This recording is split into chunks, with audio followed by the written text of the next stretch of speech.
Planche. This is the skill that doesn't look harder than handstand, but is the most iconic in all of calisthenics. It is a straight arm static hold that uses shoulder protraction and depression. The main working muscles are the anterior deltoids and the long head of the biceps that crosses your shoulder joint. Progressions to build up to full planche would be tuck planche, advanced tuck planche, straddle planche, and lastly full planche. To make it more difficult, you can also just let go of one arm and fly basically. Front lever. Another straight arm static skill where you hold your body parallel to the ground. Front lever is basically the opposite of planche, just in pull. Every other high level skill comes mainly from either planche or front lever. Front lever uses shoulder retraction and depression.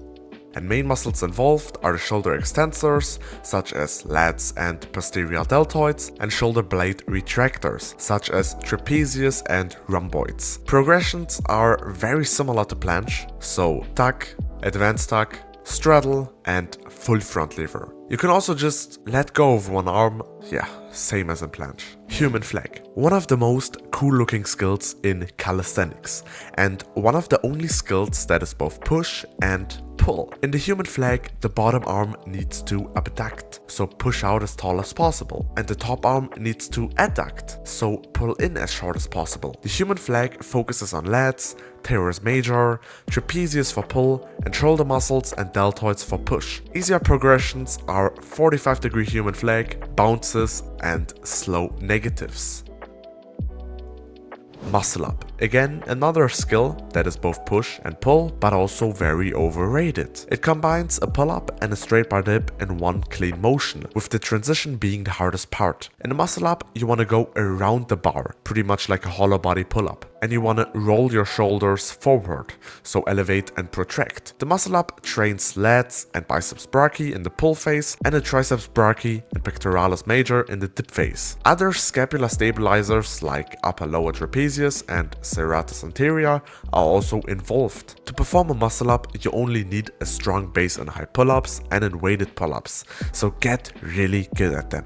Handstand. Probably the number one requirement for any high-level push skill. Handstand is a balance-focused skill, so regular strength-gaining methods are not going to work very good. In handstand, you want to be in a straight line, have a posterior pelvic tilt, and push out the shoulders as tall as possible with elevation. Main muscles working are the deltoids to generate an abductional force, trapezius for scapular elevation, and the triceps brachii. Progressions are frog stand, spamming, and I mean spamming kick-ups and chest-to-wall handstands. Handstand push-ups, the skill every beginner wants to learn. It is a strength-focused skill, so not like handstand, but you need a solid handstand to achieve handstand push-ups. It is often referred to a military press in weightlifting. You can either perform handstand push-ups with the elbows flared out, which makes you go straight up and down, or with the elbows in, where you lean more forward. Handstand push-ups focus a lot on front delts, triceps brachii, upper trapezius, and the clavicular head of the pecs. To achieve it, I would suggest doing pike push-ups and many different handstand entries.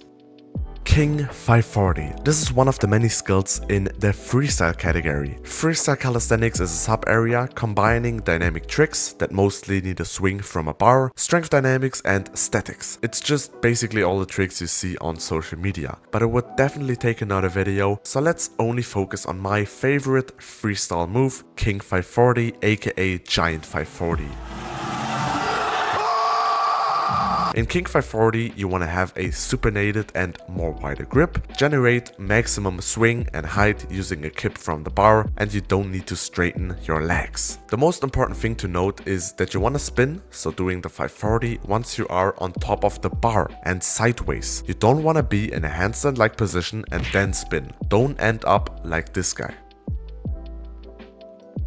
You also need to let go of the bar while you spin. Easier variations are firstly getting to know how to go over the bar and spinning more and more after each attempt. You can either start practicing on a high bar directly, or firstly start practicing on a straight bar. Bag lever. Probably the most controversial skill in calisthenics, because whether bag lever is push or pull. Sadly, it is push because it pretty much uses the same muscles as in planche, but overall also a very underrated skill. In back lever, you want to have shoulder depression and protraction from the serratus anterior. You want to have posterior pelvic tilt and the intention to flex the shoulders, all the same as in planche. The difference, the shoulder angle. In back lever, you benefit from passive tension, and in planche, not. Back lever uses muscles for isometric shoulder flexion. Muscles involved are anterior deltoids, pectoralis major, and biceps brachii. Progressions, the same as in planche, are tuck back lever, advanced tuck back lever, half lay back lever, straddle back lever, and finally full back lever. I'd also highly recommend doing eccentric and concentric raises.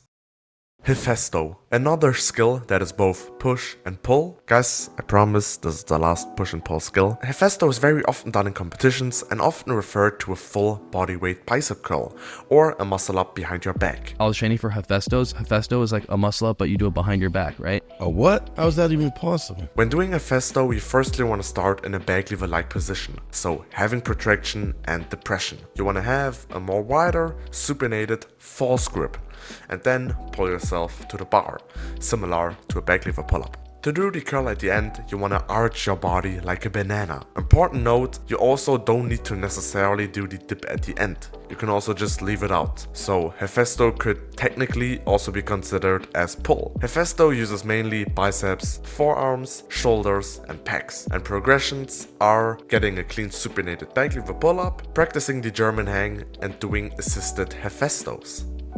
One arm pull-up, the last exercise. It's basically a pull-up just with one arm. Yeah, one arm pull-ups take a huge amount of relative pulling strength and is also very popular in rock climbing. No need to flex on us, man. We calisthenics athletes can do that too. Let's break it down. When hanging with one arm, you want to rotate to your working arm and depress your scapula. And while pulling up, keep the elbows in and somewhat open your chest to engage your lats. You also don't want to go straight up and down, but rather in a C-shaped way.